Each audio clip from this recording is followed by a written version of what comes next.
आपका स्वागत है हमारे यूट्यूब चैनल में। दोस्तों, आज हम बात करेंगे आपको इनकम टैक्स के बारे में।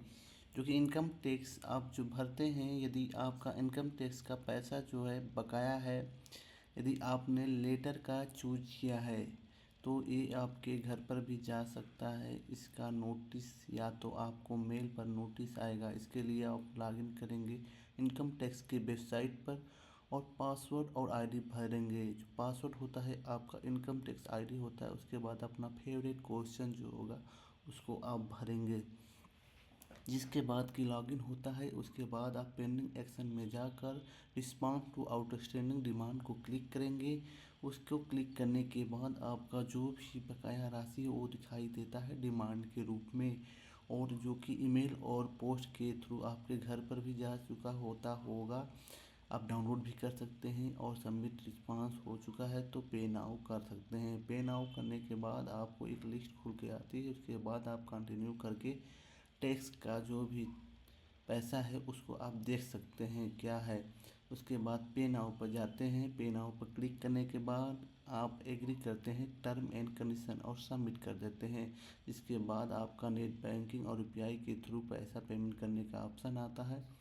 यूपीआई पर क्लिक करने के बाद आपका क्यूआर कोड और वीपीआई के थ्रू कर सकते हैं। क्यूआर कोड जो है आप क्यूआर कोड के थ्रू करते हैं तो वहाँ भी आप स्कैन करके इसको आप पेमेंट कर सकते हैं। इसको पेमेंट करते हैं। यदि आप इस ऑप्शन का लाभ नहीं उठाते हैं तो इसके लिए आप दूसरा विधि भी अपना सकते हैं। दूसरा विधि आप अपनाने के लिए आपको क्या करना पड़ेगा कि फिर से लॉगिन करना पड़ेगा और जाना पड़ेगा और यहाँ पर पेंडिंग एक्शन पर क्लिक करना पड़ेगा। रिस्पांस डिमांड देखना पड़ेगा। उसके बाद आपका जो डिटेल आएगा पे नाउ करना पड़ेगा। पे नाउ करने के बाद आपका लिस्ट में ब्यौरा आ जाएगा। उसके बाद आपका पैसा दिखाएगा। कंटिन्यू करेंगे। उसके बाद आप स्टेट बैंक ऑफ इंडिया या किसी को भी सेलेक्ट कर सकते हैं। तो मान लीजिए हमने किया स्टेट बैंक ऑफ इंडिया। उसके बाद पे नाउ पर गए हम। पे नाउ के बाद आप हम टर्म एंड कंडीशन को हम एग्री कर लेते हैं, सबमिट कर लेते हैं। उसके बाद हम नेट बैंकिंग से आपको दिखा रहे हैं कि कैसे पेमेंट करना है। नेट बैंकिंग से पेमेंट करने के लिए आप यूज़र आईडी पासवर्ड के थ्रू लॉगिन कर लेंगे। लॉगिन करने के बाद आपका जो भी ब्यौरा होगा वो आपको खुलकर आएगा। तो देखिए यहाँ पर भी अब देख लीजिए कि आपका एसबीआई का ट्रांजैक्शन नहीं अगर सफल हुआ है। उसके बाद अगर आपको पेमेंट करना है तो भी आप पेमेंट शेयर में वेटिंग कंफर्मेशन सब चीज़ें आप देख सकते हैं यहाँ से कि क्या डिटेल आपने भरा था, क्या हुआ नहीं हुआ, क्यों नहीं हुआ। तो पेमेंट फिर से कर सकते हैं। उसके लिए आपको पेमेंट फिर से ऑप्शन पर जाना पड़ेगा, पे नाउ करना पड़ेगा, कंटिन्यू करना पड़ेगा। आप नेट बैंकिंग से यूज करना चाहते हैं तो आप नेट बैंकिंग का यूज कर सकते हैं। यूपीआई करना चाहते हैं तो यूपीआई कर सकते हैं। कभी कभी क्या होता है कि यूपीआई काम भी नहीं करता है तो उसको आप टर्म एंड कंडीशन एग्री कर सकते हैं। करके इसके बाद सबमिट बैंक पर जाकर क्लिक करके देख सकते हैं। और यहाँ पर आप देखिए कि कभी कभी कैंसिल भी हो जाता है। देखिए मेंटेनेंस का ऑप्शन आ गया है क्यूआर कोड में। तो आप कंफर्म करिए। आप अगर नेट बैंकिंग से करना चाहते हैं तो नेट बैंकिंग से भी कर सकते हैं।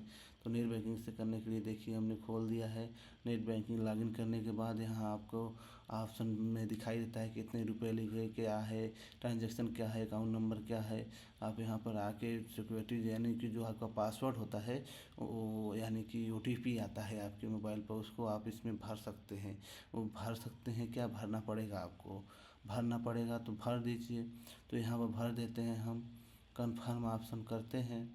कन्फर्म ऑप्शन करने के बाद जैसे ही हम भरते हैं और कन्फर्म करते हैं तो हमारा पैसा पेमेंट हो जाता है, जो कि सक्सेसफुल हो गया।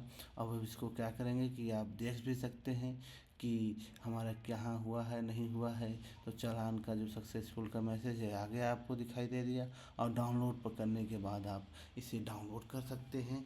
तो इस प्रकार से हम आपको दिखा रहे हैं कि ऐसे हो गया है। इसी की जानकारी के लिए हमारे यूट्यूब चैनल को सब्सक्राइब जरूर कर लें दोस्तों। और फिर मिलेंगे अगले वीडियो में। तब तक के लिए गुड बाय, नमस्कार, टाटा, ओके बाय।